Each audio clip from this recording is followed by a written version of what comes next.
Olá a todos, meu nome é Lívia, eu sou do Polo de Caratinga e a gente vai tratar nesta aula de hoje sobre o capítulo 17, né, que é o último capítulo dos nossos estudos, que vai dizer justamente os desafios para o século XXI.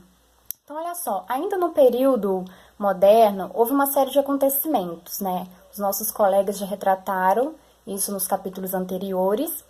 Foram acontecimentos políticos, econômicos, surgiu aí uma nova concepção de infância e família. Todos esses acontecimentos, segundo o texto, eles vão contribuir e vão atingir a educação.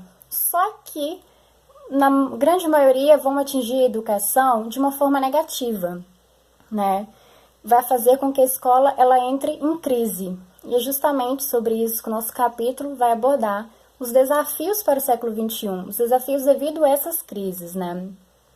A educação brasileira ela já entra no século XXI totalmente desestruturada, as escolas, os modelos, né? Totalmente defasados, os modelos de educação.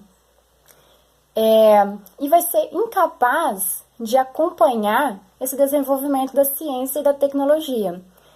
E uma coisa, que todo esse desenvolvimento altera profundamente as maneiras de lidar com o conhecimento. Ou seja, o desenvolvimento da ciência está altamente no século XXI, a globalização, mas a escola ela vai encontrar uma grande dificuldade de acompanhar isso.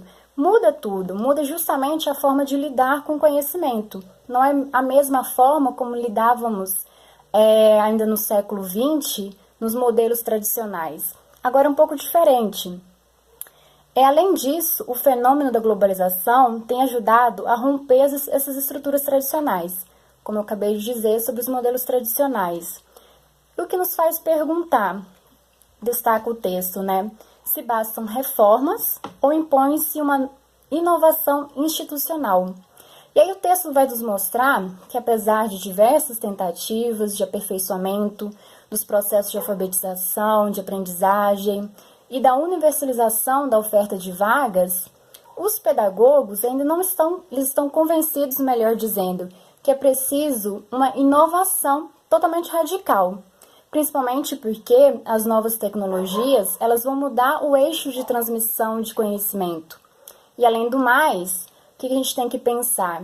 Que agora com essas tecnologias aí, com a ciência altamente desenvolvida, cresce uma exigência de conhecimentos diversos, conhecimentos especializados, que vão atender os mais variados setores de serviço, né?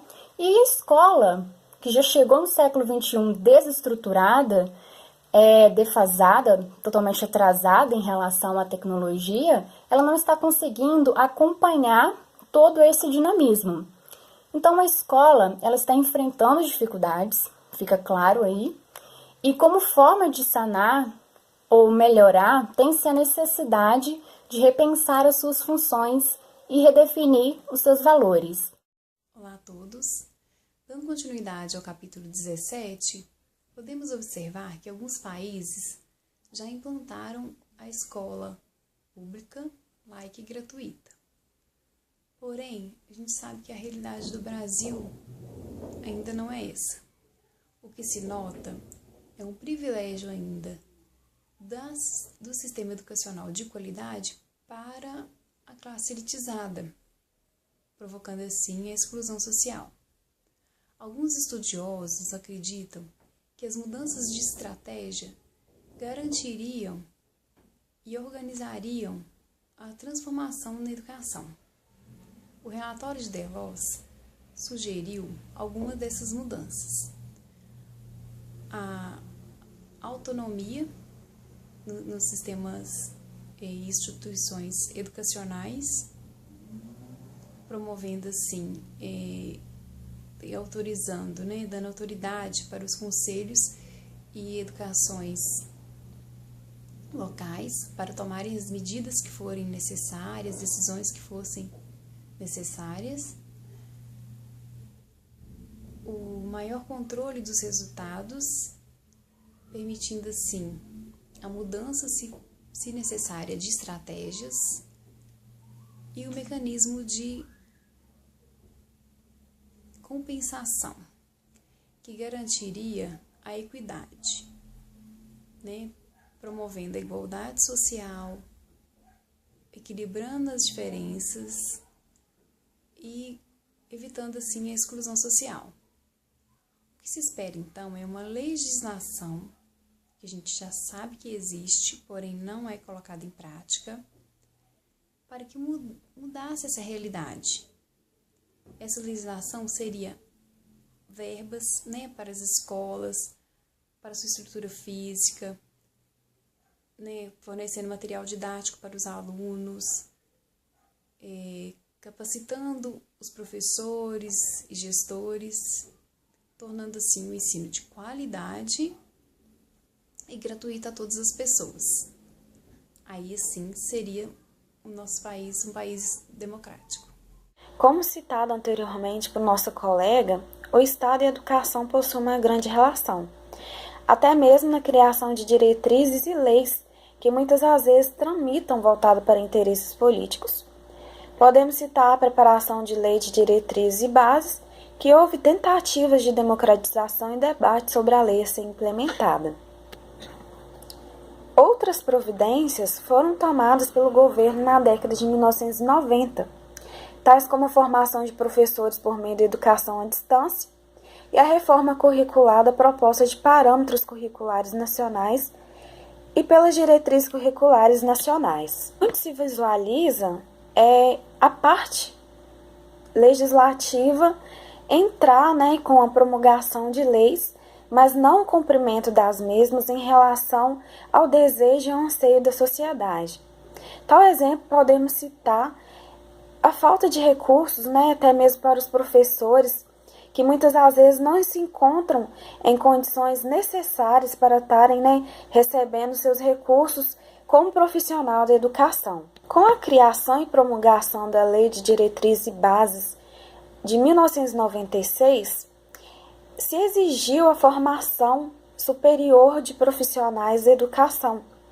Isso contribuiu e avançou para o reconhecimento dos profissionais da educação, pois exigiu que eles se formassem, procurassem maior conhecimento para estarem produzindo e repassando conhecimento aos demais alunos e proporcionando a melhora e avanços na educação.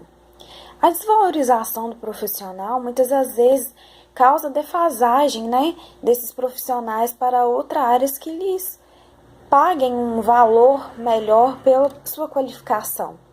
Além de muitas das vezes as perdas salariais decorrentes da política de descaso pela educação obrigam verdadeiras maratonas em diversas escolas. Isso prejudica também a preparação de aulas. Então, é necessário de que se pense na educação e pense tanto nos alunos como nos professores como parte integrante, não só na promulgação de leis, mas como na conclusão delas e na aplicação das mesmas. Encerramos aqui nosso capítulo. Podemos concluir que nós aprendemos muito através dessa interação, aprendemos com os colegas e professores. Ao decorrer dos capítulos, aprendemos a história da educação, como ela se desenvolveu, e assim, nós, como futuros profissionais da educação, podemos sim interferir, em todas as fases que já passamos e podemos melhorar cada vez mais. Agradeço a todos e muito obrigada. Olá, professor e colegas. Meu nome é Abdilaine, eu sou do Polo de Caratinga. Já foi falado nos vídeos anteriores das minhas colegas sobre os desafios do século XXI. E eu vou estar falando sobre a mídia, porque não tem como deixar de reconhecer o impacto da imagem e a importância da mídia como um dos grandes apelos do mundo pós-moderno. Mas precisamos incorporar as novas técnicas, desde que se promova ao mesmo tempo a capacidade de leitura crítica das imagens e das informações transmitidas pela mídia. Diante da abundância de informação, convém estarmos atentos ao acesso, seleção e controle desses dados, sobretudo pelo fato de que elaborar, difundir e utilizar o saber sempre significaram formas de poder que devem se tornar transparentes. No entanto, se as novas mídias, sobretudo a internet, são instrumentos valiosos por consistirem em janelas para o mundo, ao possibilitarem a troca de arquivos, o acesso de bancos de dados internacionais, a divulgação de pesquisas e a discussão ao vivo de temas os mais variados, poucos adiantarão caso a compra de computadores para as escolas, por exemplo, não alterar a tradição das aulas acadêmicas. Esses novos recursos poderão revitalizar a função do professor, deslocando o papel tradicional de transmissor do conhecimento para a ênfase na organização, sistematização e crítica do saber. E o aluno também ganhará com uma atitude intelectual mais dinâmica, embora não devemos esquecer que a era do computador criou um novo tipo de exclusão, qual seja a do analfabeto digital.